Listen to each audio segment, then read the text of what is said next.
Good afternoon, everybody. I want to talk quickly about. Been getting a lot of questions coming in on Facebook, Instagram, the podcast posts, stuff like that, text messages, phone calls, from kind of two different camps, I guess you'll call it. The ones that have had success and put in implementations of what's worked or what we've talked about on the podcast and the show. Or what we've designed on their specific properties that are having success, and talking about how the property gets better as the season goes along and how there's more consistent success, there's more deer than they've ever had. And then there's other folks that I've talked to that, say that must be nice, this, that, and the other thing, or they're asking about, how do you do, what you do? And it all comes down to having the right pieces in the right places to make the puzzle fit together for the right picture.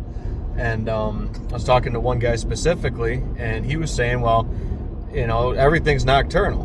Well, first thing I'm going to debunk is deer aren't nocturnal. They might be nocturnally using your property because of, and neighboring pressure can have some effect on this, but majority of the time, your property has more damage done to it by where you walk and how you have designed and how you use that property than how much you shoot a gun on it. Just because you're not shooting a gun doesn't mean you're not destroying your hunt or your consistent movement, your success, any of that stuff. That all goes hand in hand with how this is all designed and how you execute those plans that you put in place for that property. That is absolutely critical, and that's why you see success year in and year out, is when you do those things and do it effectively. Just because you're not shooting the gun or not taking deer does not mean you're not hurting your property. If you are bumping deer off food sources, you're severely hurting your chance of successfully harvesting a deer on that property. If your access isn't right, you're not going to have consistent success harvesting deer on that property. Long story short is, get a good effective plan, take a step back, and just because we've had our piece of ground for forget what it was, 18, 19 years now, or whatever it'll be, 16, 17, whatever it is, and then the other one I've hunted since I was a kid, one of the main properties, and some of the permission pieces and stuff like that, you're still figuring them out a little bit here and there and making tweaks. But even the main farm, we're still making tweaks to that. We're still changing strategy on that, because as we develop or change things or see stuff change as different habitat changes out, succession takes over, certain apple trees in certain areas aren't producing anymore, and it doesn't hold deer like it used to. Me and my dad have talked about that extensively. So you need to be able to adapt with what's going on your property. You need to be able to critically look at it every year, and I mean every year, about where you can improve, what's working, what's not working on that. So that's kind of my little elevator pitch today about this, guys, is you can't always blame your neighbors, because you can't control them. You can control what you do on your own property. So with that being said, take a step back this year, give somebody a call, get somebody else in there with a fresh set of eyes. I even do that sometimes, have guys come out, help me do different management projects, whether we're doing a cut, moving stands, something like that.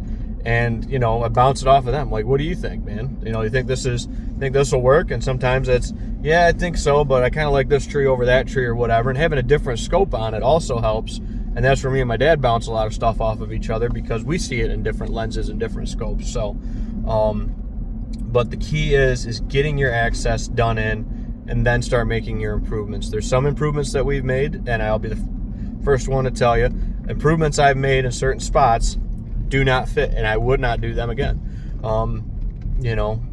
But that is what it is. You live and you learn with that too. So I guess that's kind of my roundabout, 5-minute soapbox, or whatever you want to call it, is make that change for next year today. Make that commitment to change your hunt for next year today. By all means, be happy to answer any questions you have. I am taking a few consults this year, but now the real estate's the full-time gig, and the auction services is up and running and everything now too. The consults are going to be dialed back a little bit, but like always, weekdays are way more free than my weekends. So that's just kind of the way that it flows out with people wanting to look at ground, is everybody wants to look at ground on the weekends.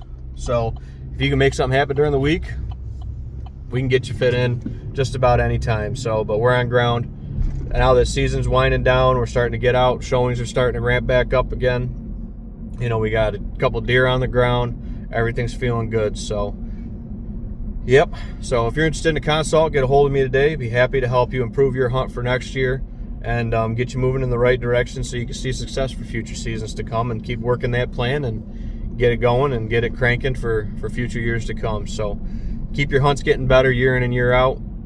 Start it with the right plan. So thank you guys. Ben Williams with 100 Proof Whitetails Podcast and Whitetail Properties, and then Ranch and Farm Auctions. I will catch you all next time in the field, in the truck, wherever we're at, guys. Have a good one. Be safe. Shoot straight if you're still out there this year. And report your harvest.